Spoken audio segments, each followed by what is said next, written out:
What's up, everybody, and welcome back to the NFL season. Week 1 just wrapped up, and this is the BallGame podcast. I'm Matt. I'm Chris. And I'm Tom. As you know, NFL Week 1 just wrapped up, and of course, what else are we going to do but overreact to anything and everything that we just saw from the weekend? Because guess what? That was the only football we've got so far. And that's what media does. Exactly. So Overreact to all the new shit. we're going to do exactly as we're supposed to and overreact to things and feel a type of way. Feel a type of way, especially if you're a fan of certain teams. The sky's falling, and then if you're a fan of other teams, you're going to win the Super Bowl. So it's fun. Week 1 is in the books, and football is back. And God damn it, we are so back. We are so back. All the primetime games, except for one, were amazing football games, which I just have to say, that was such a breath of fresh air. Yeah. And honestly, if that is any indication of what this NFL season is going to be, we are in for a crazy one. So We're in for a treat. we are. Yeah, I mean we're getting close to Halloween. It's fall season now. So it's fall. It's Spooky pumpkin season. spice season. Did your Spooky team, did season. your team trick you or give you a treat in week 1? No, my team wouldn't dare. Not this team. I'm not wearing my team. Oh, my team tricked Yeah, me. my team tricked the My fuck team out of me. tricked me. My team gave me a treat. But yeah, I mean outside of that, We bring the boom. outside of that, not much else. Anything else going on in the sports world right now that we're intrigued by? Nothing important. Nothing Nothing important, that though. trumps football. Yeah. Nothing that trumps week Nothing one that football. trumps football. Presidential debate is tonight, as of the You're a recording. fucking bitch. I mean, I'm just saying. You set it up. Sure, you set it sure, up. yeah. So yeah, good old overreactions. That's really what this episode is going to entail. Talking about some of the best teams in the NFL, who we think is going to be the favorite in the NFC so far after week 1. The AFC North, I should say, is once again incredibly weird, as we all expected.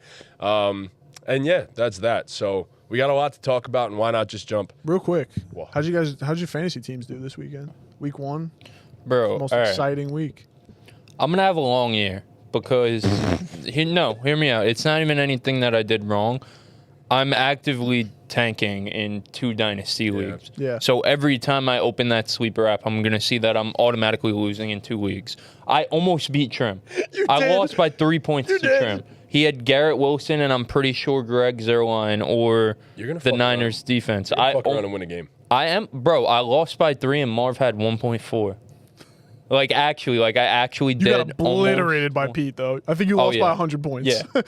Yeah, Pete had a crazy week. yeah. but He was the best team in the league. I Yeah, don't care yeah. about that. No, I'm just I'm not worried about that. Yeah. I got Jordan Mason in that dynasty. You did, yeah. I'm gonna try and trade him. That was a few weeks ago, right? Yeah. Chris is gonna flip him for a first. Yeah. No. I mean, like, all in all, I have a few waiver wire guys, which I'm happy about. I've had, Bucky Irving's a good waiver wire guy. I had him in a few leagues. Obviously, Dynasty, I have him. Started him.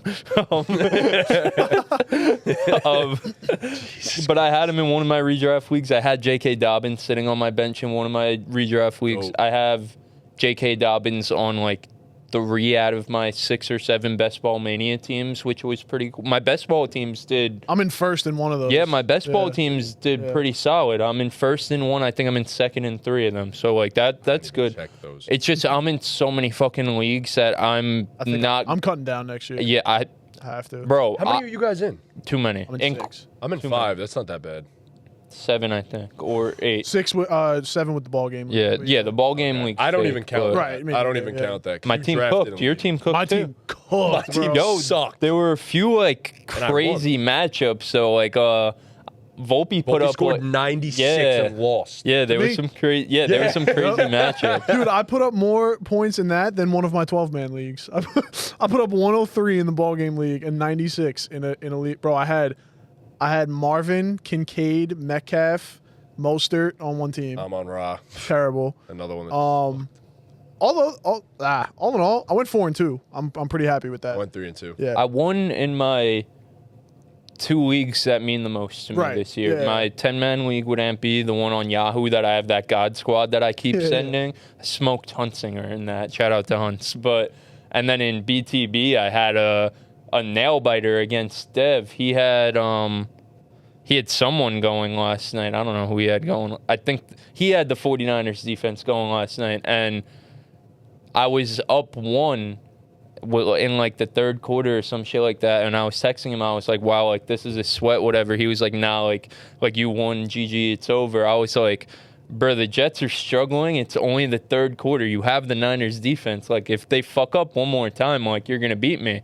He's like, nah, bro. I'm like, nah, I think you're gonna beat me. Like there's so much time left. It's a blowout. As I'm typing it, Rodgers hits Lazard over the middle for the tug. So I was like, oh shit, good game. I'll see you again, Dev. But I was in my most expensive league is a 3 wide receiver 10-man on ESPN, and I was up 30, I think, and I had Jake Moody, and he had Debo, Kittle, and Garrett Wilson. I smoked him because Jake Moody put up fucking 26. Yo, you almost caught up to Ortiz in Dynasty. Bro, I sent in one of my group chats. I was like, guys, I only need 64 points from Jake Moody to beat Ortiz in Dynasty. He tried his best. Like he gave it his best. He did about as well as a kicker could have done. He gave it his best effort. What a goat. Yeah, it was all right. Yeah. For me, I smacked Trunks around in BTB, which was nice. I beat the shit out of my cousin in Dynasty. We always love beating family. Right. That Dynasty league is fucked. But it's a great league. Half the teams are I guess week 1, I guess Lav cooked the schedule because week 1 it was just the half of the league that is trying to actually win versus the other half of the league that is actively, purposely trying to lose. Yes, so it was very interesting. It was definitely funny. For our Dynasty, low key, what if we did divisions just to intensify the matchups? I was thinking about that the other day. I see all that shit on TikTok. People do do divisions, and then they do a rivalry week, like the first week of the season and the last week of the season. So your rival within your division. So they set the schedule, which is cool. I want to do a division with Dynasty, but I don't know. There's so many things. Because week to week, I don't care who I play. You know what I mean? Yeah, I like that. I have Trunks next week in Dynasty. I want to beat the shit out of him. Actually, he owes me $25 because I beat him in Lucha's league. Nah, I like being because this is the only league that I'm the commissioner of our Dynasty. I want to do all the crazy shit. Everything that anyone proposes, I want to throw in the chat and do a vote on. I'm definitely open to because we're doing the World Cup for ours, which is cool. So every fourth year we're gonna raise the buy-in. Oh yeah, you said that. Yeah, which is cool. That's awesome. I think that's super dope. That's why I'm tanking. I'm gonna win the first World Cup out of nowhere. Accumulate your 2027 picks, by the way. Jeremiah Smith is going to... Yeah, I know. I might have to trade Marv. That dude. Jeremiah Smith. The receiver on Ohio State. I might have to trade Marv. I'll trade you. You seen Geno? I didn't know that he was Geno Smith's cousin. What? Really? He's Geno's cousin. Geno was on an interview. He said he's going to be the best receiver ever. He said, I've been watching him since he's 10. He's going to be the best receiver to ever play football. That's Arch Manning too, right? No, Arch Manning's next year. If he declares. If he declares, obviously. Yeah. But yeah, and then I lost to Melfi and Pigskin, and Melfi had T. Higgins starting. So I suck. I really suck. I lost both the leagues that I share teams, which was pretty sad. Me and Jason lost in Lucha's league, and then me and Ortiz in Ortiz's hospital league, I thought we drafted a God squad. Bard beat us by 70 or 80, bro. I think we barely scored 80 points, bro. That Dynasty league, I scored the third most points and I fucking lost. Oh my God. Third most points, I lost. We're gonna go into a panic meter, but I had a bad week. I'm not worried about some of my guys, but I drafted a good amount of these dudes who had stinkers in week 1. But then I we were high on a lot of these guys. Then I look around though, everyone drafted these dudes. There were so many of them because offense was just so hard to come by in week 1, and I guess we could segue that right into the podcast. That's enough fantasy talk. Yeah. If you want more fantasy talk, check out the Patreon. We're going to have our weekly start sits on there. They're going to drop every Friday morning, I'm assuming. So check that out. I will also say a lot of our waiver wire pickups, post-draft, hit big this week. The late round finds and the waiver wire pickups. So our advice, some of it is really good. Yo, start of the week, Jerome Ford came through with that Late, touchdown, yeah. bro. Late, baby. He came through. Yeah, I missed Hell on the Devin yeah. Singletary one. Definitely missed on Wolf, yeah. Singletary. It is what it is, man. It is what it is. But yeah, so all right. Yeah, so we could go into some real football and talk about some offenses struggling. The 49ers last night on Monday Night Football absolutely torched the Jets and beat them 32-19. Aaron Scoregami, Rodgers. by the way. What happened? Yes, it was. Scoregami. It was a scoregami. What a perfect cap to Right. an amazing week one. A unique week one, a very strange week one. It kind of sums it up with a scoregami, strange and unique. So that was cool. But Aaron Rodgers' first game back from injury, what's the initial takeaways here? I guess let's start on the Jets side. Shout out to Dean. Shout out to Aaron Rodgers. What are we feeling? So- you better sign Hassan Reddick.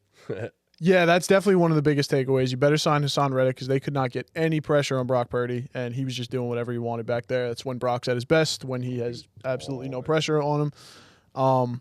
And their run defense was obviously Swiss cheese. We know Jordan Mason was the story of the game. He was an absolute beast. I had to pick him up somewhere because McCaffrey was out, and he went crazy. But You got him yeah. and you started him? Yep. Nice. I'm surprised Hell yeah. that you got him and still Good. didn't draft him. Good. It was a 10-man super Oh, okay. flex. So, like, yeah. Got anyway. it. People were going crazy last night. Yeah, In yeah, some of yeah. my leagues, Isaac Guriendo was getting picked up. You know, like everyone was getting Everyone was picked up. panicking. It was Yeah, crazy. yeah. Mason's So, him. yeah, no, he's a very good player. And on the Jets side of things, though, I think, like, looking back at it, playing the Niners week one was a trap. Like, they have no business beating the Niners just yet. I thought they were gonna win. No, I definitely did too, but I bet them at halftime. I definitely thought they were going to win too. So, but I think one of the important takeaways is Rodgers looked good. He looked good, and he looked like he's going to get better. I don't know if you guys saw, he didn't throw to the right side of the field once. What was up with that?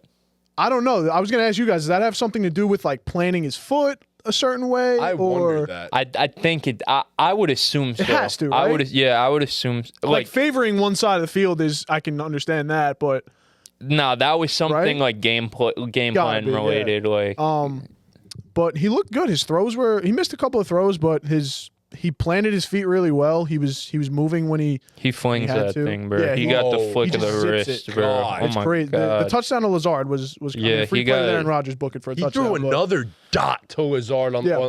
on the sideline. Yeah, he got motion on that wrist. Yeah, bro. he. I mean, very like aesthetically pleasing to watch. Yeah. Is Aaron It is so Rodgers. beautiful. Alan Lazard is night and day with Aaron Rodgers Yep. versus without him. Let me tell you. After But, that first drop too. it just at first it started off so well. They were only using Breece Hall and Garrett Wilson, which is kind of what they should do. And then it just kind of fell apart, and that's my biggest concern with the Jets is going forward offensively is play calling. I just think it was a lot. It was a toss to Breece Hall. That got you 2 yards. Then it was a hand up the gut to Breece Hall. That got you another 2 yards. And then you throw a slant to Garrett Wilson or Lazard or something. And it's just very one-dimensional. And I don't know if that was because they're conserving Rodgers. I don't know if it's the reads they were getting because, again, they are playing San Francisco defense. So I'm curious to see how they change things up going forward. All in all, tough loss. But there's a direction where you sign Hassan Reddick. Hopefully Mike Williams is what you signed him to be. If not, I mean, Lazard looked pretty damn good as a wide receiver too. And Garrett Wilson looked good for most of the game. I mean, I know he had 4 catches in the first and then just got dump offs late, but they clearly have a rhythm that they can tap into. I just I don't understand their play calling. And I mean, this has kind of been the Natty Hackett offense in a way too, where it's you call a play and then you basically have Aaron Rodgers just make a million checks at the line of scrimmage and go from there. I mean, I don't know what the hell that was. I don't know if that was Rodgers. I don't know if that was Hackett. But you better figure it the fuck out soon because that is not going to fly over and over again. The protection wasn't bad, I didn't think. I thought the pass pro was pretty decent. But Rodgers was also just getting rid of the ball super quickly in this game too. I don't think he really wanted to take many hits, which is totally understandable coming off. He did take a few though. He did. He took a few. No, definitely. I was with my dad and brother who are both diehard Jets fans, and they were flinching every time he got hit. But as a non-Jet fan, as just knowing what he went through, terrified. Especially watching Kirk earlier in the day too made me think like, what the hell are we about to see from Rodgers? But yeah, he did. He looked okay. But go ahead. I felt anxiety watching Rodgers and being scared of like him potentially getting hit and stuff. I can only imagine what it was like for Jet fans. Like Dean was probably like crying, like curled up in a ball, like terrified. You probably wince every time he gets hit. Like, oh my God, please don't, please don't. So yeah, I mean, look, it was game 1. It was Aaron Rodgers' first game as a New York Jet. We don't count that first one. So yeah, I mean, it's expected. There's growing pains. They have a light schedule coming up. I think they're going to be just fine. I think they run through the next 4 games. You would hope. Get Hassan Reddick in the building ASAP, as I said before, because you lost Bryce Huff. You got Hassan Reddick as the replacement. And, you know, there's no pass rush here, and that's a little concerning. So we all looked at the Niners O-line outside of Trent as a weakness, and they manhandled you. Like, quite literally just destroyed you at the line of scrimmage, which is supposed to be your strength. So, I don't know. I think they'll be fine. I think this is something that they're going to get their groove at some point, but, you know, Jet's going to jet. So, yeah, I mean, all in all, this is a team that I think we all expected to get better as the season goes on and not be a finished product here in week 1. Like you guys both mentioned, probably the toughest matchup you could get going into week 1 playing the Niners on the road, Monday Night Football. So, you know, a lot of this stuff you take it with a grain of salt. The Jets were not able to run the ball. They had the good first drive, but other than that, I think it was 3.4 yards per carry for Brees.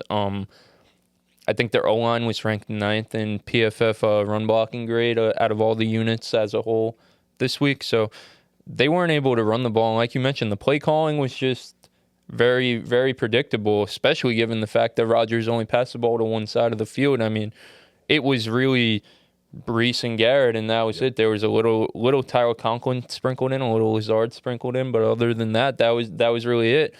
And it was a lot of drives stalling because there were no other options. And you'd like to believe Mike Williams. I think he played like under 10 snaps in the game. Like he was really. I don't recall him being on the field. He was on the only because the announcer said it. He got out there a few times, but he didn't really do much. You'd like to believe that his field stretching ability could change that, but again, Mike Williams, are you getting him fully healthy whenever he does come back, and how long will he last? I think their weaknesses were on full display in this game, and I know there's time to improve, but there's some things that I don't think time will improve. Not having a field stretching wide receiver, honestly, you know, I don't think that. Listen, Mike Williams, like it's really like a big. What's the word I'm looking for? A big gamble.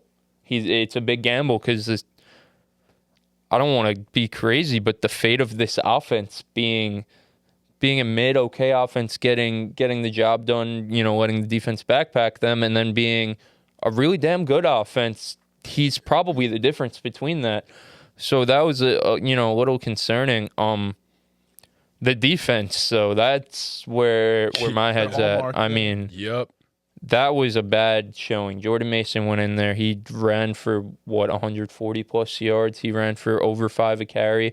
I'm pretty sure I have it written down. He ran for he had 5 runs of 10 or more yards.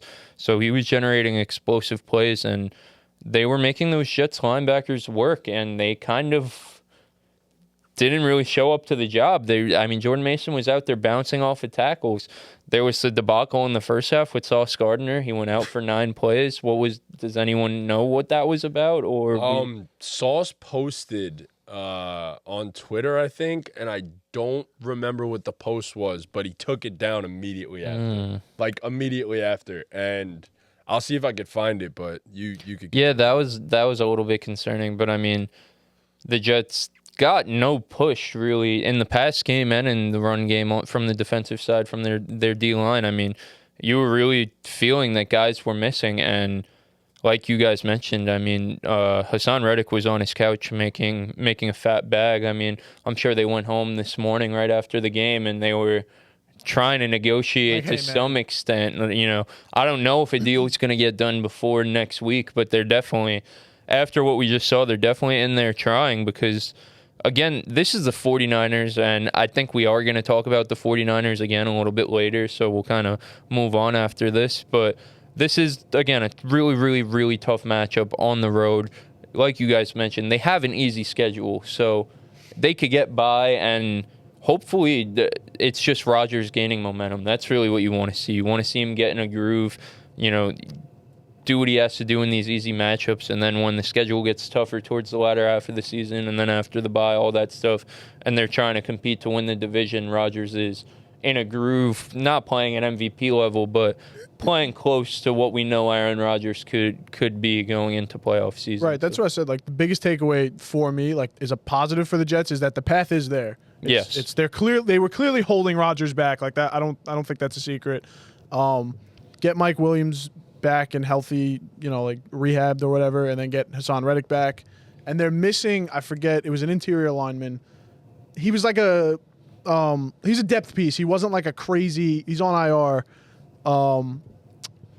I don't know, but this was their starting line. This was the line that we all expected them to start. No, I'm not saying this guy would have made a crazy difference, but get your pieces back and hopefully, you know, salvage what you can. I mean, their hallmark is their defense. So if it's going to look like this the rest of the way, which it shouldn't, like I said, if they get Reddick back, but we'll see.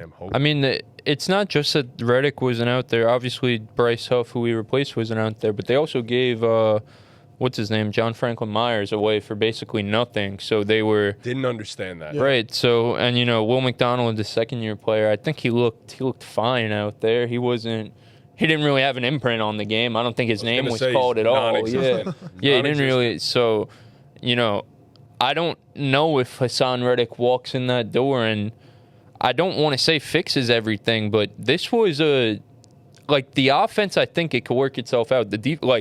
I'm a little bit concerned about the defense because I think this was a super uncharacteristic performance from them, honestly. Well, you're relying on them to be a top 3 defense at least. So yeah, I mean, we all went into the season thinking they were the number one defense in the league. I looked at Dean and goes, that's no doubt the best defense in the NFL. Obviously, like they have the talent to turn it around, but they might be a little bit thinner on that defensive line than we thought. And again, I don't know if Hassan Reddick, who hasn't practiced or done anything with the team, is going to come in and completely flip that on its head. So it's not something that, like, I'm like, you know, we're going to talk about panic meter later. I'm not at, like, a 10 panic meter, but I think it is something to monitor, especially given they have some easy matchups coming up. See if, the same way I said about Rodgers, some of those guys on that line could kind of get in a groove and kind of gain some momentum going forward. So I have Sauce's tweet.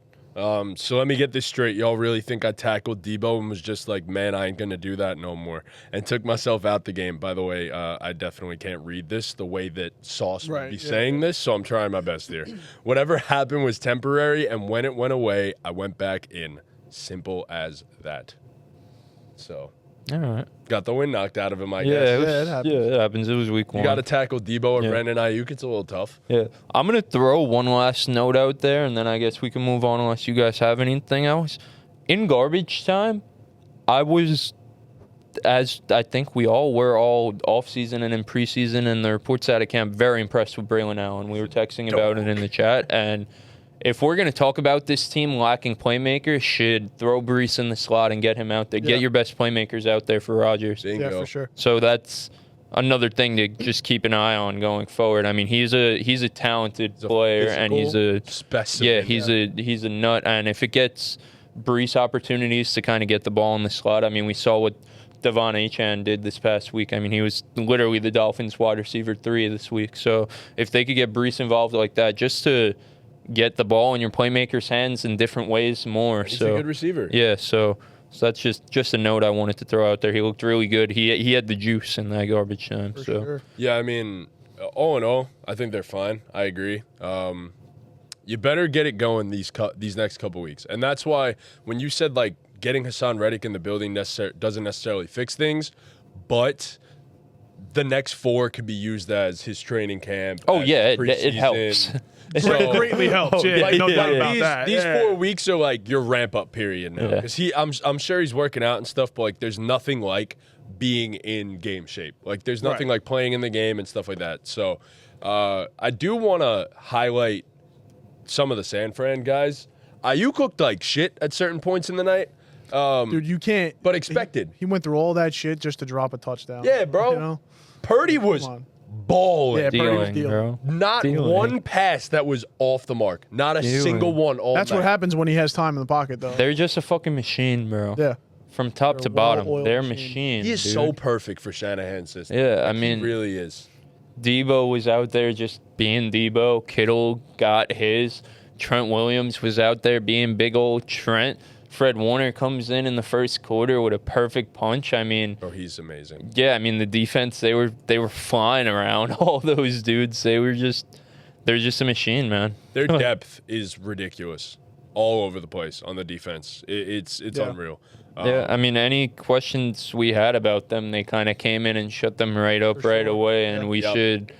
We're going to talk about it a little bit later, but we should hold the 49ers to a pretty high regard going forward. For sure. So. Yeah, I mean, we started the season last year with the same thing. They have their peaks and valleys during the season, and they get right during the right time. So, yeah, Niners are insane, man. Yeah. They're still just as talented as ever. The real questions come next offseason for them as to what they do. Yep. So, yeah, another year of domination. But Plain and simple. all right. Honestly, we can segue that into who do we think after week 1 is the king of the NFC? I mean, we just talked about him, so I'm going to just piggyback off that. I think after what we just saw, it has to be the 49ers. There were a few questions about getting guys in the building that I think gave us and many others some pushback about them, but Brandon Ayuk's in the building. Trent Williams is in the building. They just went on Monday Night Football and beat the Jets handily without Christian McCaffrey. And like we said, I mean, they just operate like a well-oiled machine. They know how to win regular season games. Kyle Shanahan will just grind them out with whoever he has out there. And there's no reason to believe that won't continue and that they won't win the most games in the NFC this year. Yeah.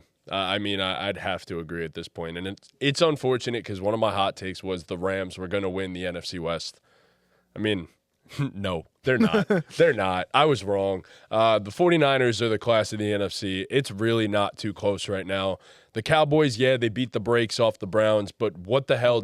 That's what the Cowboys do every regular season. Cowboys could go 17-0, and I would not give a shit anymore. Like, I'm at the point now where I will never say that the Dallas Cowboys are the class of anything and have a Super Bowl chance.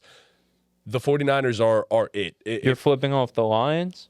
So I was going to say, the Lions intrigue me for sure, but we just watched them play against a beaten and battered Rams team, and look, the great teams win no matter what, which they did. But I mean, I wanted you to handle them a little bit better than you did, having to go to overtime and then beat them. I mean, you were up 17-3 at half. Put that damn game away. Yeah.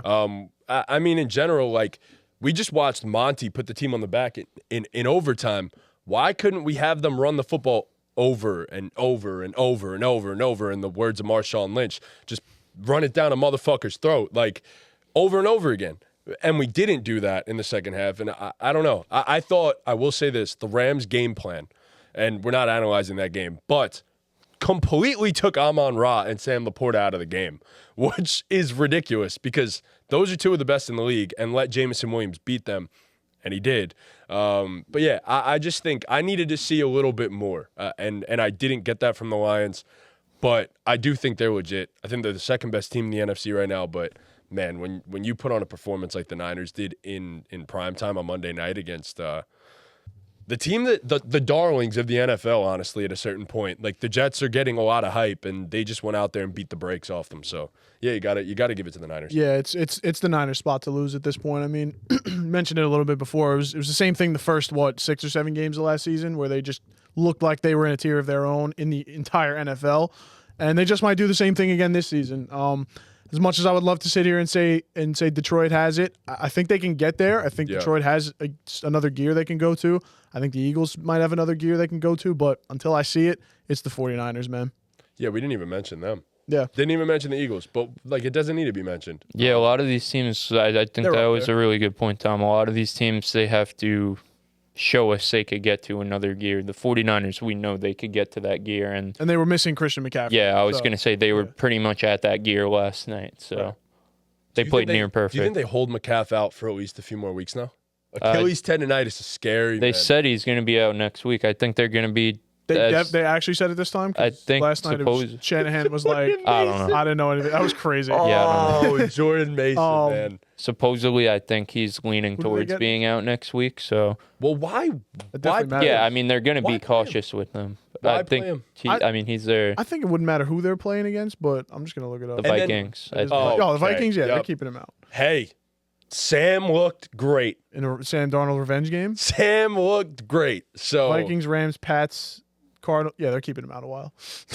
I mean, there's no reason. There's no reason. There's no reason. Jordan Mason looked terrific. Until he doesn't, then you maybe say, hey, Christian, you want to... And then even when Christian comes back, you're going to tell Jordan Mason, yeah, you're relegated to the bench, buddy.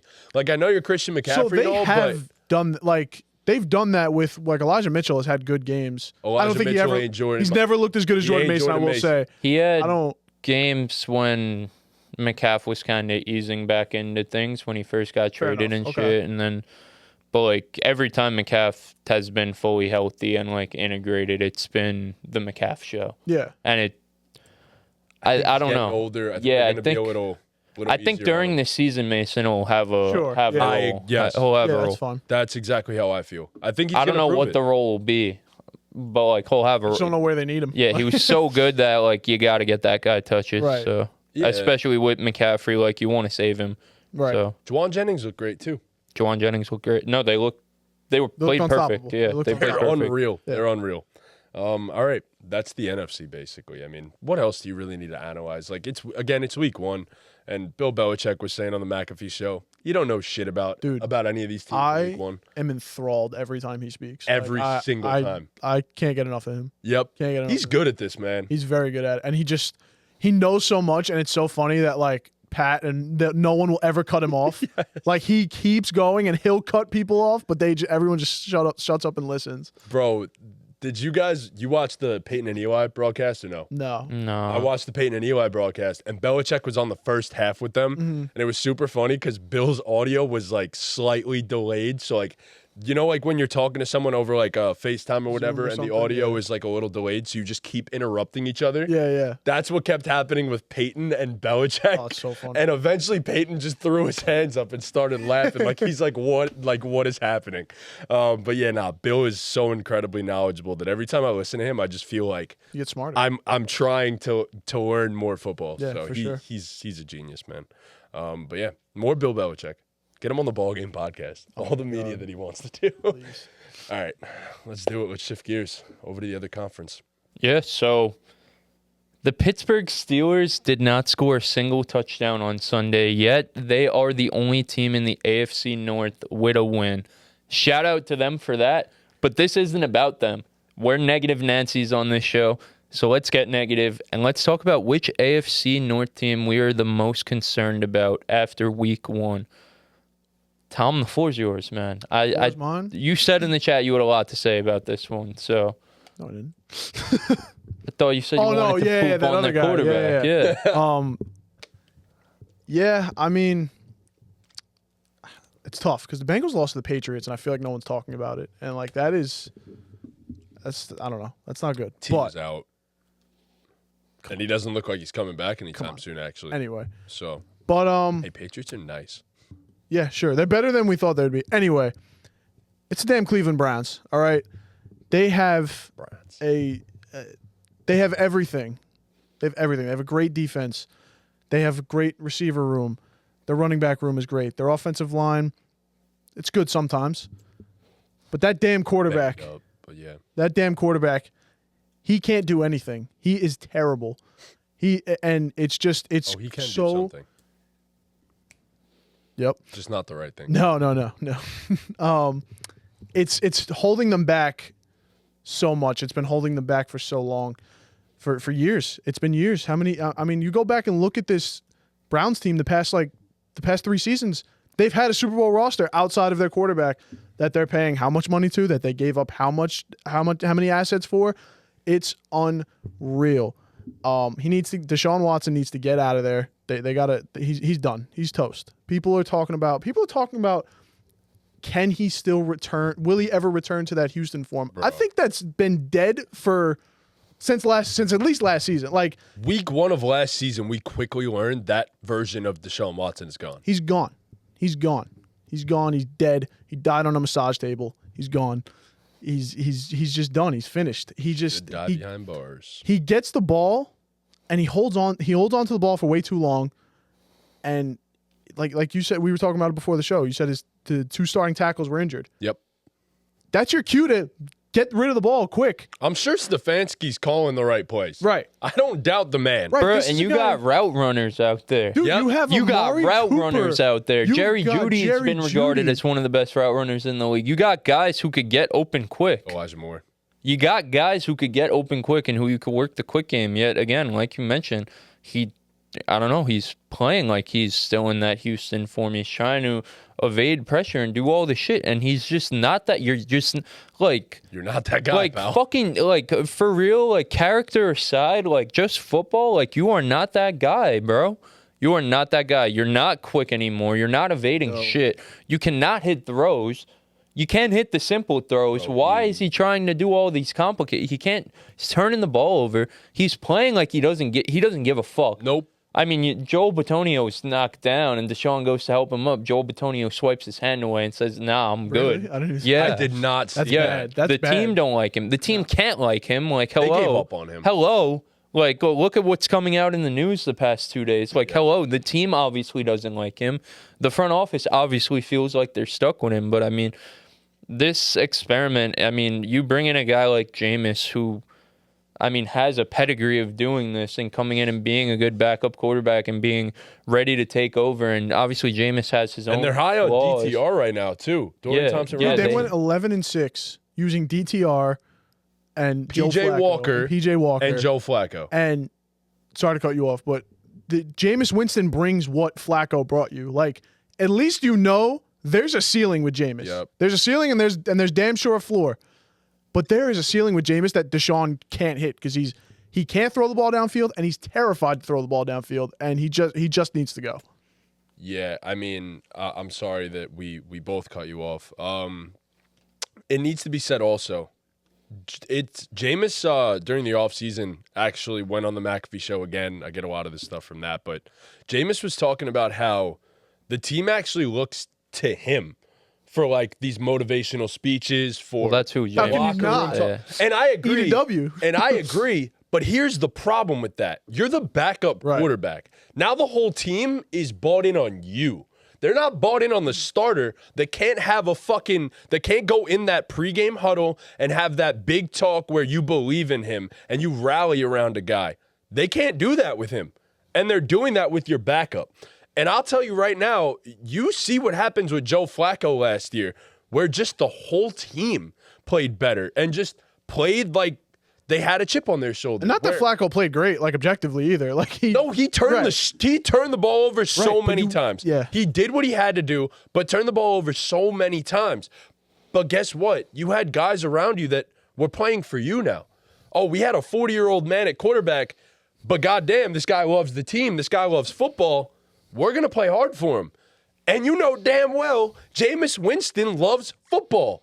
And he loves the people around him. He's the most positive guy ever. So I think, personally, and we said this all offseason, you make Jameis Winston your starting quarterback, you are going to see a complete 180 of the Cleveland Browns. This team can legitimately make a run in the playoffs if Jameis Winston is their quarterback because the rest of the roster is that damn good. But Deshaun, are we serious? Like, it's over. It's over. I don't care what guaranteed money you have on your contract. At this point, you need to play to win football games. Right. Whether that's the minimum guy or the big-time guaranteed contract guy. It doesn't matter who it's coming from as long as it's coming from somebody. So you're paying the quarterback position the same amount, whether it's the minimum guy or the guaranteed guy. You better go win games. It's like we said, they've built such a great roster, and I think the biggest sign of good ownership and good management is moving on from your mistakes. Yep. This was a mistake. It was one of the worst Niners mistakes. do that so well. Right. That's exactly what I was going to say. It's one of the biggest mistakes in NFL history. The Niners with Trey Lance is also up there, and they moved on from him quick because Brock Purdy was better. And even Jimmy Garoppolo they went with because they thought they could win over him. But it's just you go from, like you said with Jameis and Deshaun in terms of just the team vibes, you go from the worst, most negative, probably most hated person, problematic person in the NFL to the most loved, least problematic, positive person in the NFL at quarterback.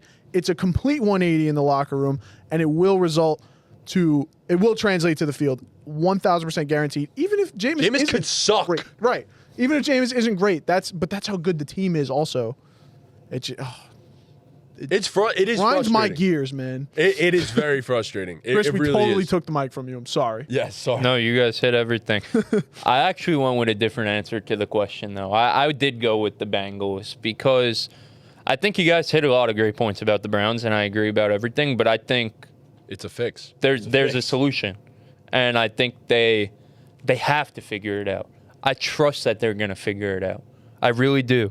Like you mentioned, this is a roster and a team that has Super Bowl aspirations, and they have been through the mud, and they are so goddamn close. Like, they could really do it. Yep. And I don't know if Jameis is the guy to get them there, but he's the guy that gets them the closest, and he gets them closer. So I just think there is a fix there. The Bengals, I don't know if there's a fix, and here's why.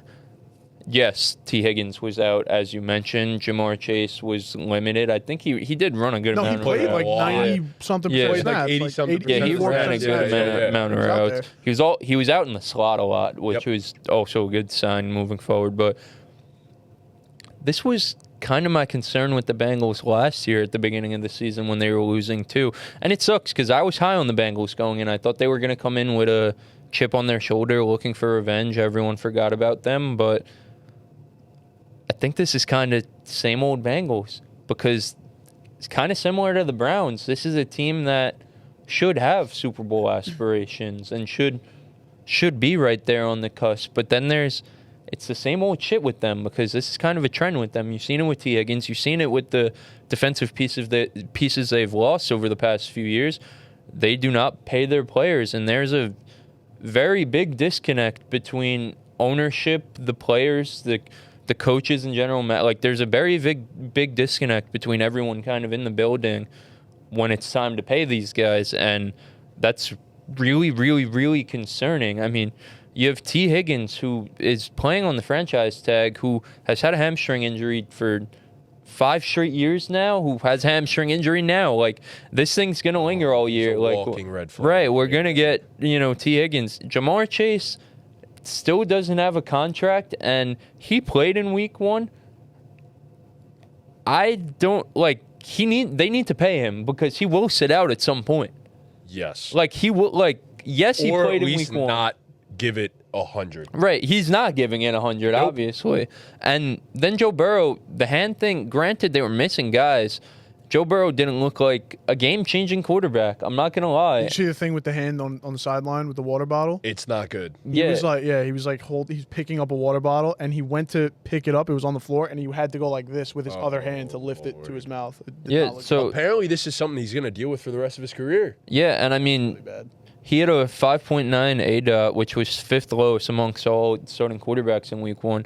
And again, like I said, my concern with them week 1 last year, I remember when they started slow, was there were no explosive plays. And it's Joe Burrow and these dynamic receivers and a Bengals offense. They're supposed to be dynamic, and they just weren't. And the biggest concern is the defense. And I overlook that. I trusted Lou Anarumo, but I think this defense There's is only just so much he can do. Yeah. Yeah, they've lost too many pieces. I mean, they were toast. And I have a few stats written out that just really, really stand out here. So The Patriots had a 2.33 EPA per play on late rushing down, so on 3rd and 4th down when they ran the ball. 2.33 average, like EPA is like you want to see a positive EPA per play, like close to a 1 is like really, really good. 2.33 is like unreal, like insane, not normal. And they also had a positive EPA per play on early passing downs. So what that tells me is it was dink and I watched the game, and this is what it was. It was dink and dunk on early downs, quick outs, quick game, and get to 3rd and manageable and run the ball. And then you have Ramondre Stevenson, who ran for 120 yards, 4.8 per carry. He had 4 runs of 10 or more yards. So that's a guy who's, like I said, generating explosive plays. And like the biggest concern for me here is the Patriots' offense was not complex. Like I said, it was short, quick game on 1st and 2nd down. If we get it to 3rd and short, we are going to run the ball, and we're going to do so at an effective rate. And they ran all over them. They passed the ball in the quick game effectively. And again, this is not a complex offense. You know, this is a team that we want to beat the Chiefs and the Bills and the Dolphins and all these elite offenses that we see. And this defense cannot hang. And even if Joe Burrow gets back to that form, even if Jamar Chase signs his contract, even if T. Higgins comes back and plays 75% of strength, because he will never be at 100%, I'm convinced at this point. But even if all those things happen, I still, after what we just saw, I don't believe this defense is good enough to hang. And oh my God. Ew. He's moving fast, too. Over here, brother. Don't stand. Why you gotta stand? Oh my God, behind all the wires, too.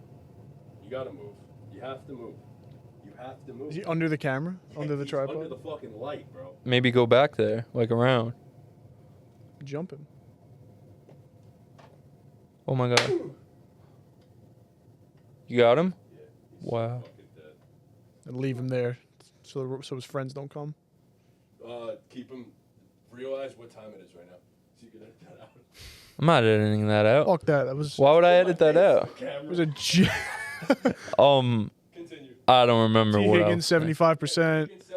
Oh. You're not convinced the Bengals. Yeah. Right. Even if they get back to that form, I'm not convinced that this defense is going to be able to hang with those other offenses in the AFC. And again, this is a team that's in what we call the toughest division in the NFL. I mean, this is the AFC North. Like, you need to grind out games in December in the cold weather with your defense. You know, you got to beat the Steelers, who could win a game without scoring a touchdown. Like, you got to beat the Ravens. You got to beat the Browns, who don't even have a quarterback, who can only win games with their defense. Like, you're going to have to win games with your defense. And I mean, this defense, they might be one of the worst units in the league. They might be one of the worst units in the league. Shout out to the Patriots for playing well. Gerard Mayo, first dub. Shout out to him. But it was not anything special. It was not anything innovative, anything we haven't seen before. Jacoby Brissett at quarterback. And they got absolutely torched. So Talk about how explosive Joe Mixon looked, too. Oh yeah, that's one of the points I was gonna make. You made a ton of good points, but I really do think it just comes down to poor team management. Like you said, they've just let so many pieces go. I mean, they lost Jesse Bates last offseason. They lost DJ Reader this past offseason. Trey Hendrickson was requesting a trade. I don't think he has a contract after this season. You're losing T. Higgins after this season. You lost Joe Mixon, who you were really missing in this game. They, like you said, they just don't pay their players. It's mind-boggling how you think you can win a Super Bowl without giving good players a lot of money. It makes no sense to me. So yeah, it's definitely very concerning. Yeah, I mean, you're 100% right. The Browns, it is such an easy fix. Like, it really is just make the quarterback change and you're there. The Bengals, it's like you pray for health. You hope Joe Burrow doesn't have to deal with this for the rest of his career. And yeah, I mean, they lost a lot of pieces on the defense. There is still talent on the defense. There definitely is, but man, I don't know. they're so thin though. They are. That's another thing too, is like Joe Burrow's in this situation because they made him play. Like, they kept him out there. while he was hurt, and it got worse because of him playing. So it's just. Well, he had a completely different injury, I think. It was at first. Was it? It was a calf injury going and then he hurt his wrist. And then he hurt his wrist, but he was playing. He was still playing hurt. He played hurt to start the year, and then by like week 5, he started bawling. Right. I remember he started bawling. Right, because he finally sat out a week. Yes, and then you're right. he injured his wrist a few weeks later, and now we're in the situation right now. It's malpractice by the front office. But it always is with the Bengals. Yeah, like they always. This is going back. They're going back like decades too. Like it's back to like Ocho and T.O. and those guys. It just really feels like one way or another, if you have bad ownership, it will curse your team. It will curse your team. You could build a phenomenal roster, but if your owner sucks, your team is screwed. Right. Eventually, some of your draft picks are going to hit, and things turn out okay. Always rely on rebuilding and retooling through a draft. Like you can't always rely on that. You need to re-sign some of your guys. You have to. You have to pay up to the. Like, yes, I understand I get it that you don't want to pay the man more than Jed has just got. You don't want to reset the market after it was just reset. But, bro, you got one of them ones. Like, you have to understand the highest paid is the next guy getting paid. Like, it's just how the NFL works. Right. So, he doesn't have to be number 1, but goddamn, like, we're splitting hairs here. He's what, number 3 in the NFL right now? Number 4? So, I don't know. Bad ownership trickles down. One way or another, your team is screwed if your owner is the way the Bengals owner is. Cheap. How are you an NFL owner and cheap? I don't know, man. How are you trying to win a Super Bowl and cheap? Yep. Yep. One thing to just sit and count your money. Like, you're going to pay the guy. Right. Yeah. You're going to pay the guy eventually. It's just give me my money. Yeah. Just pay him. Pay him. What are we doing, bro? Like, the Cowboys figured it out. Oh, my God. We didn't speak about that. 60 M's a year. We'll just jump into that real quick because we talked about our AFC North, right? Shout out to the Steelers, man. They always do this. They'll go above 500 once again. We don't got to talk about them. It's gross-ass football. TJ Watt's the best defensive player won. in the world. We're not concerned about them. Yeah. TJ Watt's the best defensive player in the world. Yeah. That's pretty simple. Yeah. So, and he only got better, it feels like, which he always does. He got mad he didn't get that decoy. That's what happened. He's very mad he didn't get that. He is pissed. Dak got 60 M's. Speaking of guys getting paid, actually, Dak got 60 M's a year. A $230 guaranteed, I think, out of a $240 million contract over 4 years. Yeah, there goes my Shadur Sanders theory. Yeah. But we'll see what you do in the playoffs this year, Dak. But again, what took so long? Yep. Like him and Jerry clearly do not have a good relationship. Like he just offered him $60 million a year. They shit talk each other all the time. Like I just don't. I don't get it. I just don't know because, like, you do all this and you went on record and called yourself like the greatest at this shit like ever. Like quite literally said I'm the greatest to ever fucking do this. And then you. Like, Dak's amazing. Dak's awesome. I think Dak gets a lot of shit from people that he doesn't necessarily deserve all the time. He's a great quarterback. But $5 million more per year than the next highest paid guy? What? Excuse me? You waited and let Dak get all the leverage. Because if he hit the open market, promise you some team was going to pay him 60 M's. Guaranteed. So, yeah, that was the going rate. But at the same time, why? Why'd you wait? Why didn't you just extend him when you could have got him for cheaper? I don't know. I'm not a GM, but, Yeah, I don't know. I mean, it's not just Jerry. I mean, this is every GM in the NFL right now. Except for the good ones. Yeah, I mean, I don't know. They really had, I don't know. I'm kind of, I don't care that he got the contract. I'm happy for Dak. Yeah, I mean, like you said, he was getting that money regardless. So, good for him. Get your bag. Curious to see what happens with Micah Parsons. That's the problem. Hey, Parsons said he's staying a Cowboy. And when players say they're going to stay with the team, they always, every single time, end up signing and staying with that team. So no worries there. Has it ever happened Probably that not. they left the team? No, definitely no. I don't think that's ever happened. He stayed. Yeah, no, he definitely stayed. Micah Parsons, you are a Houston Texan. You're an Eagle. Oh, yeah, that too. You are a Houston Texan. Yeah. Whatever. Jerry Jones going to Jerry Jones. Jerry Jones is going to Jerry Jones. That old fuck. All right. What's next on the docket? You, buddy. Me? Go ahead. Intro your segment. Oh, okay. So I'm going to give you guys some topics here, players, teams, situations, and you're gonna tell me 1 through 10 how much of a panic you're in about their situation, and we're just gonna jump right into it. Give me like a TikTok. Yeah, that's intro, what I'm trying to a- like. That's what I'm trying to formulate. This is the week 1 NFL panic meter. yeah, okay. No, we definitely don't overreact here. We definitely don't do that. Yeah. This is the week 1 NFL panic meter. I'm going to give you guys some situations, and you're going to give me your panic meter on a scale of 1 to 10. How worried are you? So, first off, we're going to start off with, how concerned are you that Kirk Cousins is cooked? On a 1 to 10? On a 1 to 10. On like a 7, I think. On a 7. So Kirk did not look good. He wasn't putting pressure on that foot like at all, it looked like. And I saw a TikTok about this. I'd love to give credit, but I guess I can't because I forgot who made it. But supposedly Kirk changed his stance, which was I saw that too. weird. Uh-oh. I did not see that. So Kirk his had a feet- yeah. split stance, like when he was taking snaps for his entire career.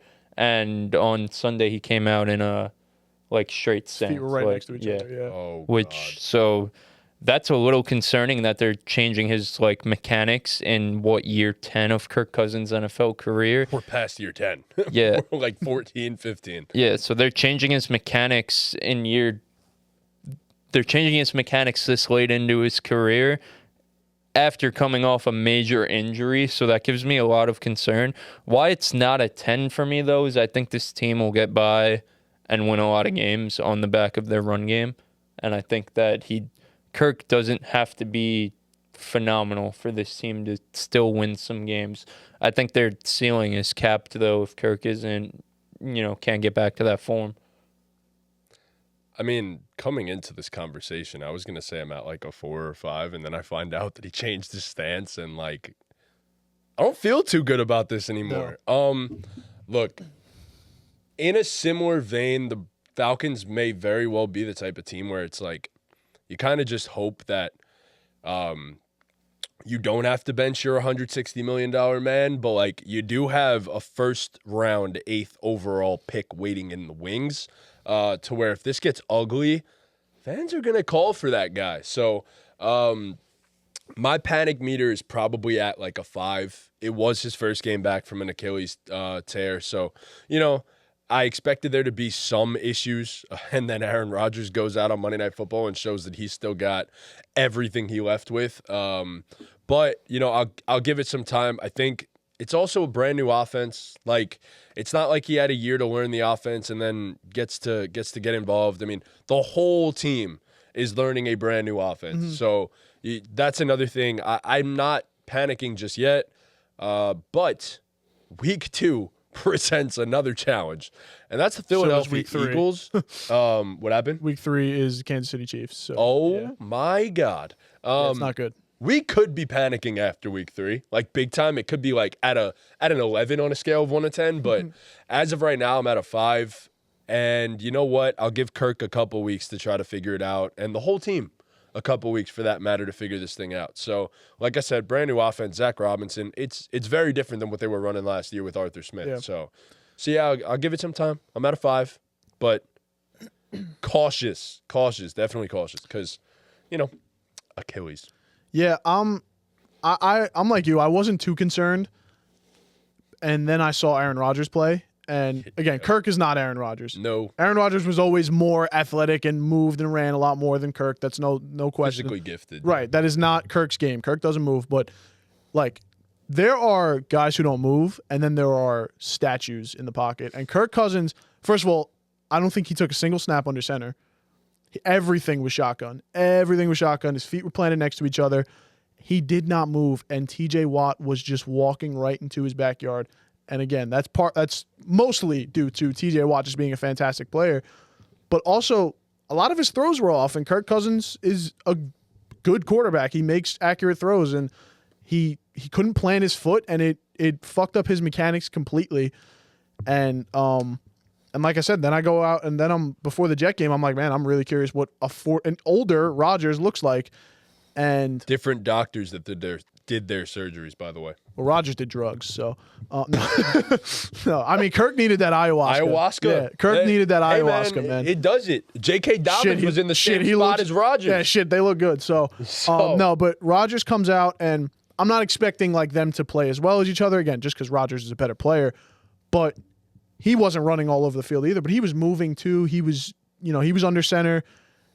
Even when Kirk was handing the ball off, he just looked like it hurt to run. So, yeah, a little worried about Kirk Cousins there. We'll see what the next couple weeks bring. I mean, it's one thing to like lose the games, but if they lose to the Eagles and Chiefs, even if Kirk was at 100%, I don't think we'd be surprised. No. So, if he goes out there and looks healthier and better, then I'll still be a little more relieved. All right. So next up, we kind of talked about this one a little bit, but on a scale of 1 to 10, how concerned are you with the Jets' offense? I'm at like I'm at a 6. I didn't expect this offense to be great going into the year, but I think given that Mike Williams already isn't 100% fully healthy and has a long injury history, if he's not gonna be there, I think this team's gonna struggle to generate big plays. And at the end of the day, you got to be able to win the game with your offense sometimes. And I think they're lacking compared to some of the top dogs, especially in the AFC. I'm gonna say that it's at a 3 for me. I mean, Rodgers was my biggest concern, and then he came out there and answered all the questions I ever had. I mean, Garrett Wilson and the Rodgers connection, it's there. It is there. Did it get shut down at a certain point? Yeah, but it was there. Allen Lazard is a good number 2 receiver, only for Aaron Rodgers. Only for Aaron Rodgers? Yeah, I mean, I'm not really too concerned about them. I think they'll be fine. That side of the ball is not my concern right now. But is he a good number 2 receiver? And, like, was the Aaron Rodgers-Garrett Wilson connection, like, great? Like, they didn't have a good offensive game. Like, Rodgers played and looked healthy. All I needed to... They weren't good, though. All I needed to see was Rodgers stay healthy and look healthy, and for a receiver outside of Garrett Wilson to look capable. And Allen Lazard did. Like, quite frankly, he did. Did he, though? He scored on a free play. 6 for, like, 88. Yeah, he did. No, he had did a look good game. Yeah, I mean, he caught 2 of the downfield throws that Rodgers had. I mean, he had the one drop. Aside from the one drop, Lazard did look really good. Like, to be fair. I don't think he's your permanent number 2. I don't want to rely on him. I definitely don't. Yeah, definitely. But, like, you also do have Mike Williams, or at least the shell of Mike Williams. But, like, the shell of Mike Williams is probably a little bit better than Allen Lazard, I would like to say.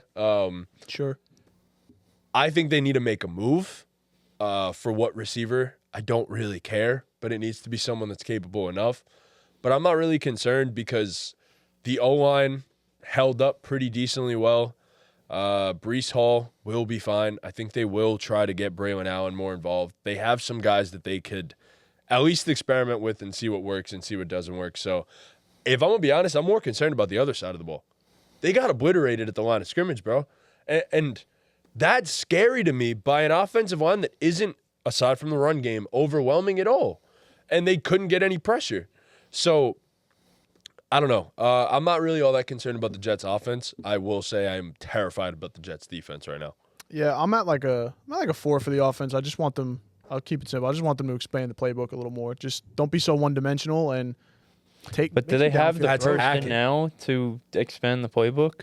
I think if Mike Williams is what you hope he is, he's not going to be, like peak Mike Williams, but if he can stretch the field and be a downfield playmaker and still maybe go get some 50-50 balls, I think you definitely can stretch the field more. And Lazard, like I don't think he's your number 2 also, but he did look like a solid receiver at the least. So, which is saying a lot for Allen Lazard. Right, yeah, I mean, yeah, for sure. But I think they can do it, yeah. Especially like we said, they get a few easy games, so maybe they'll... These next 4 weeks are very telling. Yeah, for sure. All right. Next up is, how concerned are you based on what you saw from Caleb Williams for this season? I'm not going to go long term, but people have very high expectations from this Bears team, and a lot of that rides on Caleb Williams. So where are we with that? at like a 2 or 3. I think Caleb did not look good, but it's very rare a rookie quarterback looks good in their first ever start. I think this defense looked so good for the Bears that Caleb's flaws that especially we saw in week 1 kind of align with what the team needs from their quarterback for them to win games. What do I mean by that? The Bears could benefit if the defense is going to play at the level they just played at and be the best defense in the league, or even just be a top 5 to 10 unit. The Bears could benefit and win some games by just having a game manager back there at quarterback. And the tendencies of a game manager quarterback are kind of the things that Caleb does need to work on.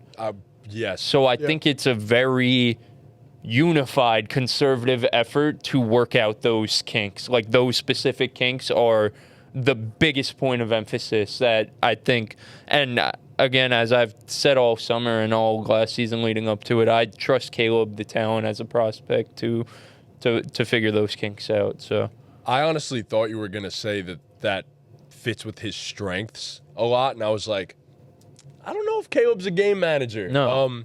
Because he was doing way too much. Oh, my God. And that's what I was going to say. So you said this season. So I'm... Right, because obviously we're not concerned long-term. I'm concerned about the first 8 to 10 weeks of the year. After that, I think Caleb's going to have it all figured out, and he's going to be awesome down the stretch of the season. I firmly believe that. But for the first 8 to 10 weeks of the season, I'm at like a 7 or an 8 because old habits die hard.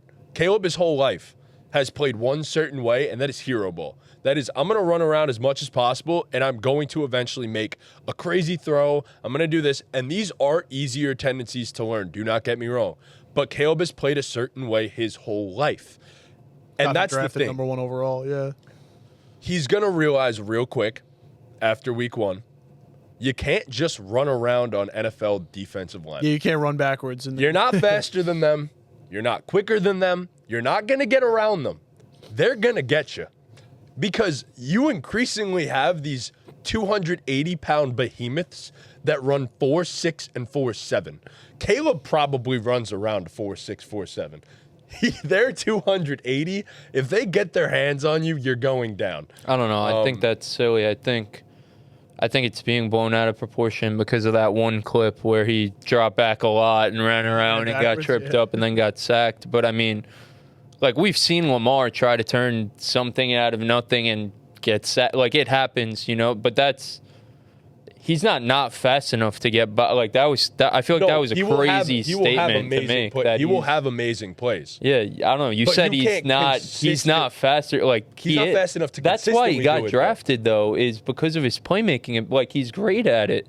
I don't disagree with the statement that he's great at it. That's what made him great. Obviously, no quarterback is going to get by like doing that. We've seen it time and time again. Like you got to be at the end of the day, you got to be. Bryce is super. You got to be a quarterback sometimes, but like.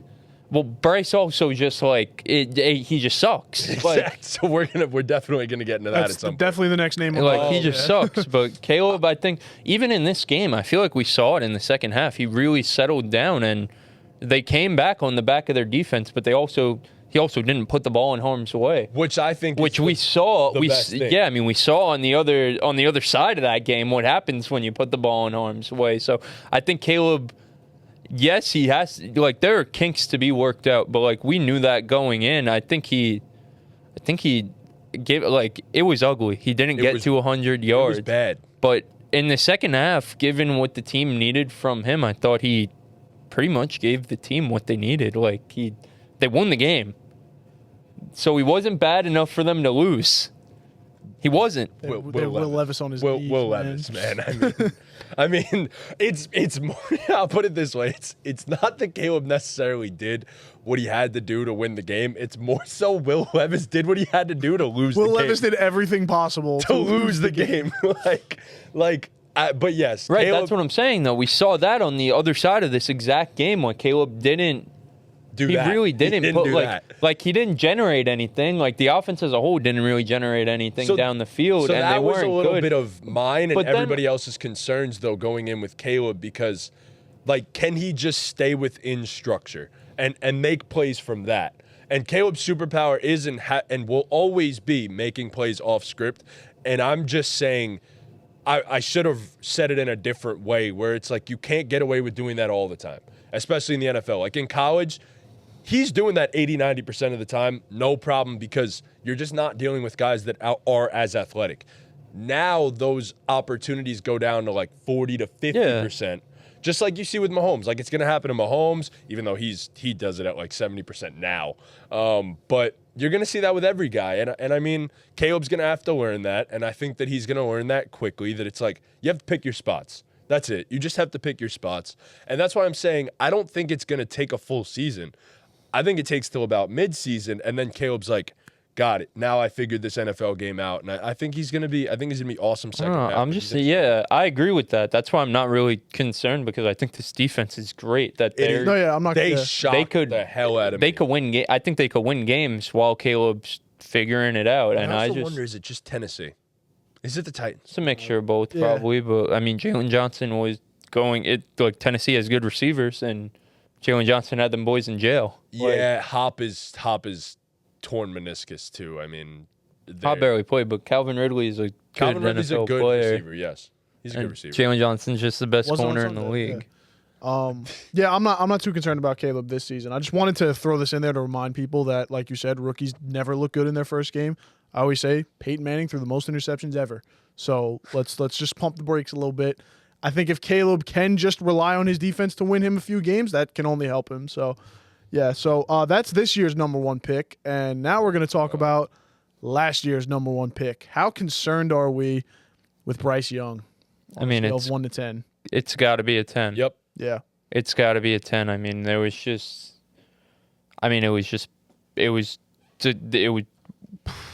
There's no more excuses for him. Like, he's just bad now. Last year the Panthers the Panthers still are a dumpster fire in some ways, but last year the Panthers were a dumpster fire. He lost his coach halfway through the season. Any benefit of the doubt he had seems to be gone. Oh yeah. He's just bad. Yep. Yeah, I mean, he was indecisive. He was and that's what got him picked number one, was his decisiveness and his ability to. Yeah, I mean, pick number two. I mean, he was indecisive. He couldn't get anything going. He was inaccurate, and his shit. I mean, he was throwing fucking lollipop balls. So like, it was just bad. Like, he just didn't look like an NFL quarterback. No, it's just you watch him play, and it's like, wow, this guy has a shitty arm. Yep. He's not that fast. He's not big. He's not athletic. How the fuck did he get drafted number one? Like, but that's what I said. I didn't say pick number one. I said picked number one. Like, his decisiveness and that's what got him picked number one. No, the picks were awful. Yeah, no, he doesn't look like an NFL quarterback. It's a 10 out of 10 concern. Yeah, he's done. And the Saints aren't on shit, like. So they went. They had the game of their life, but They went from 25th in the power rankings to like 23 or something. Nothing. I think the Panthers really are that bad, but I do think the Saints might actually be solid. Nah. Like a good football team. I can't have that takeaway after that game. No. I do think the Saints could be a good football team this year. I really do. But no, I'm at a 10. If I could be at like a 50 on a scale of 1 to 10, I would be. You had quarterback whisper in Dave Canales come on in. And look, I wasn't going to ask you to come out and throw 5 tuds against the good Saints defense and look like the greatest football player of all time. I would have been more than content if you went out there and you had 195, like a 65 completion percentage and a touchdown. Just move the fucking ball. Yeah. You moved the rock, you used the new weapons, and there you go. I would have been happy. I would have been content. Oh, boy. You got none of that. You got none of that. And the 2 interceptions were just the first throw of the season, first of all. Hilarious. If that didn't give you an idea of how that game was going to go, I really don't know what more you could have asked for. I saw a Panthers fan say, I knew my season was over on the first throw of the season. Yep. And I was like, Jesus, man. Yeah, and then the second interception, oh, God, like wasn't even close to Thielen. Yeah. And I don't know. I guess I'm done with Bryce. I want to give him the benefit of the doubt, but you're like you said, it's gone. Yeah. There's no coming back from that. Nope. I wonder if his confidence is shattered. That's my You thing wonder? now. Like, is he His just confidence shattered. You get out. You read on Twitter what you're saying about him. And yeah. You're right. No, it's not even about like what people are saying. It's like You know when they do those graphics and it's like building the perfect quarterback and it's like IQ of Tom Brady, like aura of Building the Patrick worst Mahomes. quarterback. They did building the worst quarterback ever. It was everything of Bryce Young. oh man, he's Killian Hayes. Yeah. He's dead ass Killian Hayes, bro. It's a Man, good poor comp. Bryce, They bro. kind of look poor alike guy. too. He really was such a dog in college. Yo, they low-key do look alike. It's a good comp. He got a little bit. All right, we got 2 names left here. Well, we talked about the Browns and Bengals, so we're not going to talk about them again. Bo Nix. How do we feel about Bo Nix? He did not have a very good debut at all, but I'm at a 5 for Bo Nix. I'm pretty indifferent to it. I wasn't really expecting much. I know what type of player Bo Nix is. He's nothing more than a game manager. He didn't do a good job managing this game, but I think it'll come with time. I'm not too concerned. Yeah, I mean, I will say this offense is disgusting, man. putrid. It's gross. The Sean Payton style of offense, just screens, dump offs to the running Yeah, backs. man got carried by Drew Brees. Bro, yeah. I mean, I'm not concerned about Bo. He also doesn't really have the best weapons in the world, but those 2 picks, man. Dude, they were What are you doing? awful. Yeah, I'm not the highest on, I'm no Jason Pickles. I'm not the highest on Bo Nix. I'm at probably like a 4. I feel like we knew he was terrible at throwing the ball downfield. Did we really expect him to do it in his first game? Yeah, those 2 they were both triple coverage. They were triple coverage. The first was double coverage, and then Every the second time he was threw the ball triple downfield, it coverage. was a disaster. And it was just like, what are you seeing that like even makes you think about throw? Like, it's bad when the ball leaves your hand and the announcer's like, oh no. In the air, the ball is still in the air. He goes, oh no. Bro, it comes was- out of his hands. Oh Yeah, no. It was a rough debut for Bo Nix, but hey, Yeah, when it you just hit rock bottom, the only way's up, right? Just goes to show debuts are hard, man. Yeah. Debuts are hard. Yeah, playing in the NFL is hard. Yeah, it's not easy. Last thing we have here is the Packers without Jordan Love. Without Jordan Love. Whoo, get ready to learn Malik Willis. They're fucked. Yeah, he's for not the good next at few football. weeks. Sign Ryan Tannehill, please.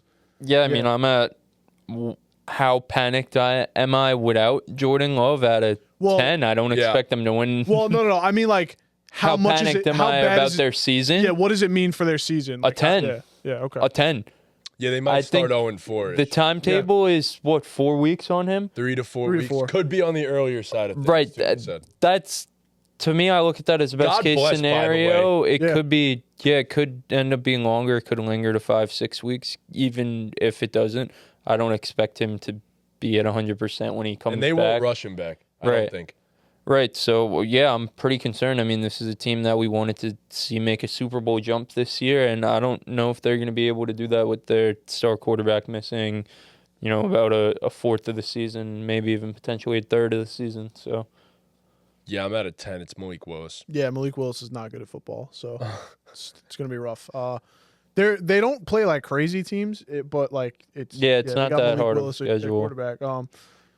Yeah, it's Indy, Tennessee, Minnesota, the Rams. I ask this. If they do sign like a vet in Ryan Tannehill, does that make you less concerned? Yeah, I mean I'm still pretty concerned that it's really not about what they do while Jordan Love is out. I don't know how long Jordan Love's going to be out. It's, it's. I think if you start 2-2 versus 0-4, that changes a lot in terms of like. And these games not are just winnable. seeding. Yeah, right. It not does, just but my seeding, thing is, I don't know if it's definitely I'm not like, so I'm Right, trying to be yeah, as yeah, cautious okay. as I can with these injuries this year. I don't believe anything I see. Yeah. I don't know if it's going to just be 4 games. Like, again, this is your star franchise quarterback who you just made one of the highest paid quarterbacks in NFL history. Like, they're going to be it's Right. bigger than this year for them. Obviously, we're ranking our panic meter about this year, but for them, it's bigger than this year. So I wouldn't be shocked if when's their bye week. Like, we spoke about that in the chat. I said that it would set it's up week for 7 or about 8? it's far. It's pretty far, I think. I think it's week 9 or 10, but regardless, it might have been a little later because I said in the chat, I said this is 10 weeks of what I'm expecting if it's like an MCL sprain or whatever. Yeah, so I don't know. Or a It tear. could. Week 10 bye, yeah. Yeah. Week yeah. 10 by, like. I don't know if because if they're giving him a 3 to 5 week diagnosis and you have the best doctors in the world and Jordan's still young and stuff, I'm expecting it to hopefully, if all goes right, the odds are typically that it's going to be in that 3-week range. I feel good about your season still. Yeah. I do think you need to sign a guy like Ryan Tannehill, though. Yeah, you will go 0-4 if it's Malik Willis. I don't care who you're playing. No doubt.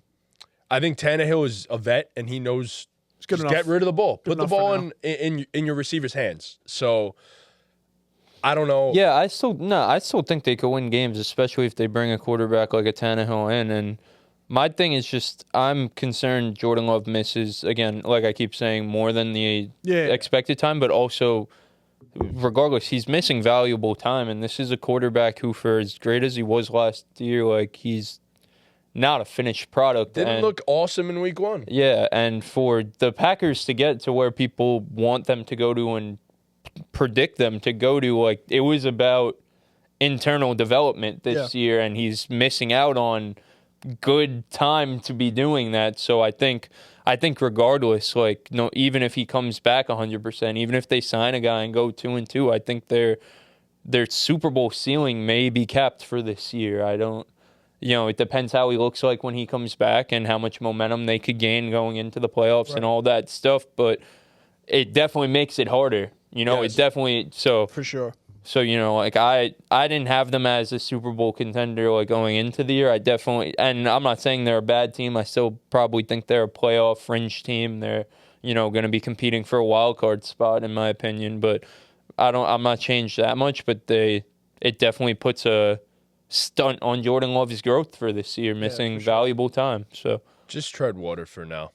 That's what they have to do until Jordan comes back. Yeah, and if they can't do that, they're fucked. Back. Yep. Yeah, if they can't do that, they're fucked. But. Yeah, I mean, we saw Jordan Love get hot, in a short amount of time last season, so I'm not going to put it past him, but it definitely makes it more difficult not having the full season to kind of ramp up, see defenses, learn things, all that juggle that a player who's going into really a second season as a full-time player like needs to see. So I'm pretty concerned for their outlook this year. I'm pretty concerned. Yeah. I will say one thing. Thank God it's not worse. Best case scenario. Yes, it is. Considering what happened. Because it looked so bad. All of us thought that he just destroyed his knee. Yeah. Like destroyed. We all swore we thought we saw his knee pop. We thought we saw his knee pop. So honestly, just thank God that Jordan Love is okay and should be back this season because that would have wrecked the Packers as a team all year. Yeah. Like, we would have just completely said, forget about them. But the hope I just Jordan get so scared with these fucking knee injuries. Yes. Mm-hmm. Me too. Because, it's his MCL, but, like, in his rehab over these next few weeks, he takes one wrong step on that leg. It goes from a sprained MCL to a torn ACL, like, just like that. That's what scares me with McCaff right now, too. Yeah, no, that's what I'm saying. I'm pretty concerned about the Packers' outlook going forward. I mean, you see, I hate to put it like this, but, like, you see it with Puka. And, yes, he plays a more physical position, but, like, comes back and then the same knee, all of a sudden MCL sprain or whatever it was, and now he's out. Yeah. He's on IR. So you get scared. Like we said at the beginning of the season, you come into the season injured, you're not going to make it through a full season. Yeah. So that's the thing with McCaff. We knew McCaff was hurt during the summer, but McCaff was on track to play. Supposedly it was a setback or a re-injury, like something like it was re-aggravated. So like we see that time and time again, these guys getting re-injured or re-aggravating existing injuries. It's a violent sport. Yeah, so I mean, obviously I'm not going to predict that for Jordan Love or anything of that matter, but like that's always in the range of outcomes. It's always in the range of outcomes that like the 4-week timetable is not what we get. Right. I've seen it time and time again. I'm scarred by Cortland Sutton from a few years ago. I said that in the group chat a few days ago. But so these injuries, they're not always what they seem. And I'm scarred by T. T. Higgins is scarring me. It's never going away. That's the thing. Like he's always week to week. Like T is Mr. Jalen Waddle fucking came back from the dead. Yep. Yeah. Jalen Waddle caught a pass They fucking took him to the tent. They put him on questionable on sleeper. Jalen Waddle came back, caught another pass, goes back to the tent. Joe Cruz is talking at work, talking about some Jalen Waddle is out. I'm like, what do you mean? He just caught a pass. He just came back and caught a pass. He's like, no, he's out now. I go check the sleeper out app. It says out. I look back up at the TV. He's catching a 60-yard bomb. He dead ass. And now he has no injury tag. I don't understand. Putting Tyreek in handcuffs. I don't understand with Jalen Waddle. He dead ass came back. Shout out to him for coming back and catching that pass because it saved his fantasy day. But what was it? 5 for 120. He had a great game. Yeah, he had a great game. But yeah, I mean, his shit's confusing. Yeah, for sure. He's a confusing player. Yeah. Speaking of confusing players, I'll mention one more guy. Your boy, man. Your boy. 1 for 4. What a day. What a debut. As we said with the quarterbacks, the NFL is hard, man. The NFL is hard. And it takes a lot as a receiver to have a perfect day. So he had almost quite the opposite. Yeah, I don't know. It sucks because we do a podcast, but I've talked about this ad nauseum over the past 2 days, so I kind of really don't want to talk about it that much right now. The people haven't heard. Shit, man, I didn't think this was in the cards. That's the upsetting thing. I know there's brighter days ahead. Like, for real, like, yeah, like, It can't get worse. Right, I'm not giving up on bro, obviously. I'm still in the Maserati gang till the day I die, but I didn't think it could be this bad, which is just, it's a little upsetting knowing that your player could be this bad. Like, I thought he was immune to this, but he's not. It could happen. We've seen it happen, shit, it sucks that it was in week 1, man. Yeah, it really does. It sucks, but... It really does. If it was like week 6 or 7, you'd be like, fine. After he had like 200-yard game. Yeah, We'd yeah. be like, oh, he's good. I know. Fine. I wish he just could have still been ass, but Kyler could have hit him on that deep shot, man. It would have made us all look at his day differently. Yep. I mean, he was still ass. He was still ass. That was a busted coverage. It's not like he did shit to get open, but would have saved his fantasy day, which would have been nice. I would have appreciated that. But watching you sent all of his routes. Yeah, better days will come. They'll integrate him more into the offense. I'm sure his routes were trending all over Twitter, so I'm sure most people saw them already. I probably like them on Twitter, so you could probably just check my Twitter and they'll be there. But it's Greg Dortch. No, his time will come. Like we said, he ran all deep routes. It was goes, it was corners, it was posts. They're gonna draw up touches for him. I mean, they're gonna see the media going wild. You drafted a guy 3rd overall. The fans clearly aren't just happy. Not practice, not the fans clearly aren't happy. They're gonna see all that. They'll find a way to manufacture him touch. I think he was trying to say malfunction, but realized it wasn't the right word. Yeah. So they're gonna find ways to manufacture him touches. I'm not worried about it. I gotta say one thing, man. What a great decision it was to throw a jump ball to your 5'8" receiver in Greg Dortch. That shit was PI, though. 6'5" Trey McBride. That shit was for real PI, though. Who's an awesome contested catch guy, and then 6'3" generational prospect Marvin Harrison. But 5'8" Greg Dortch, baby. Human Dortch. Fucking he's down there somewhere. Yep. Fucking he's down there. I don't know. Somewhere. It was a bad game script, bad play calling. Just worst case scenario. God bless. Josh Allen's Superman. Better days are ahead. Yeah, Josh Allen is Superman. Better days are ahead. Indeed. Josh Allen's Thursday, hurt. buddy. He is hurt. Oh, yeah, I'm ready for Thursday. I'm not worried about that Thursday. shit. Yeah. Oh, whoa. He's hurt. Left hand. He needs that. He'll be all right. He needs that to brace his fall from when Jalen Phillips Jalen looked good, smacks man. him around. Jalen was balling, yeah. Yo, Achilles is starting to go by the wayside now. It's starting to turn into an ACL. No, I'm not gonna lie. The Unless you're Dolphins, the Dolphins actually did play a good game, but they're getting shitted on. I don't know. Yeah, why. they are. I don't know what. They were down, what? But they 14? won. I know, I agree. So many teams lost. I They agree. won, bro. No, They I won. agree Bro, with the you. Bengals lost to the fucking Patriots, and I feel like no one's... They're talking about no the one's Dolphins. acknowledging it. Yeah. Bro, they fucking came back and won a game. They don't, like, I don't understand. They blow teams out. They only blow out bad teams. They come back and win a close game. It's not good enough. It'll never be good enough. We'll see what happens. It won't. It really won't. Let's beat the Bills Thursday, though, man. That would be nice. Where is it? I think it's in Miami. Oh, is it in... I don't know. Okay, that's intriguing. Find out.